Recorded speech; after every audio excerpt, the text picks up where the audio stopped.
everyone, welcome to Bickering Book Reviews. I'm Sarah. And I'm Becky. And today we're talking about A Good Girl's Guide to Murder by Holly Jackson. And I got this off Edelweiss. I'm trying to remember. Either Edelweiss or NetGalley. One of them. I can't remember. We got it from the publisher in exchange for an honest review through an eARC service. Thank you. Okay. Because one of them I did get off NetGalley. I can't remember. Maybe it was this one. This was Random House, probably. I think it was Random House. Maybe it wasn't. So I got it off NetGalley. We got it somewhere. This one had to have been NetGalley. This one was off NetGalley. Anyway, so for her senior project, essentially, Pip is investigating a cold case murder. So, and it was actually multiple murders. So, a couple of years ago, Andy Bell was taken and killed They think. They don't know. They never found the body. But this is what the town has decided, and this is what the law has decided. Right. And that she was murdered by her then boyfriend, who then committed suicide a few days later. But Pip interacted with the boyfriend when she was younger because he was friends with some of her friends' older siblings. She was like, he never would do that. Like, she just couldn't believe it.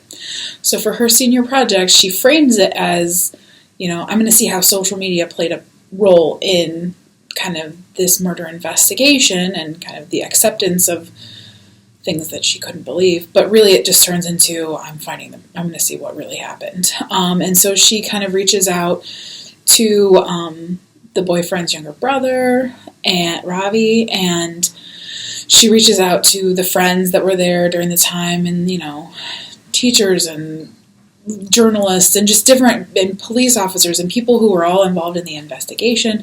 And as she's digging further, she's getting these threats that keep telling her to stop because she's finding out that everything that everybody has accepted is not necessarily true. And as she pushes further and she looks at, pictures on Facebook and things, she's finding that what you're saying is not adding up.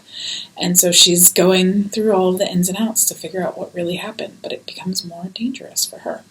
And I'm trying not to give too much away. Like, these mystery books are so hard to introduce because I don't want to give anything away, and I don't want to say anything in a way that would give it away. But it was fun to read. It was so much fun to read. Like, I enjoyed this. I saw this the other day with one of my friends, and I was just like, you need to read this. This is awesome. You saw it out somewhere? Yeah. I'm just really kind of talking about Mary, but... Oh, okay. I was going to say you saw the ARC. Because I was like, because I don't think it's out yet. No, I saw the ARC. Yeah. I saw it somewhere. But you and we have it in our catalog already, and it's already trapping holds. It is. Like, well, and the publisher, I got an email about it, like, after I read it, and they're like, so the publisher is pushing it. It's like, it feels like a classic whodunit. It feels like one of those, almost like like the next step up Nancy Drew. Like, because it is Pip trying to discover these things and to track the murder. But it's also, like, there's some... It's such a Karen McManus read-alike, though. It is. Like, it is. Those books are so popular. Those books, yes. That I could totally give this to them. However, my one caveat with my friend, and even, like, now...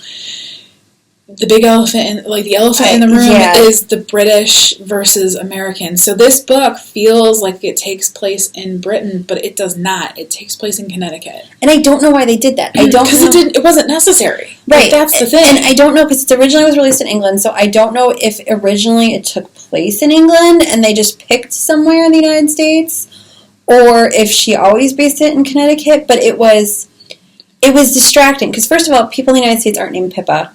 It just doesn't happen. Yeah. So you've got that. But then, like, you'd be reading What's Pippa short for? Short for Pippa.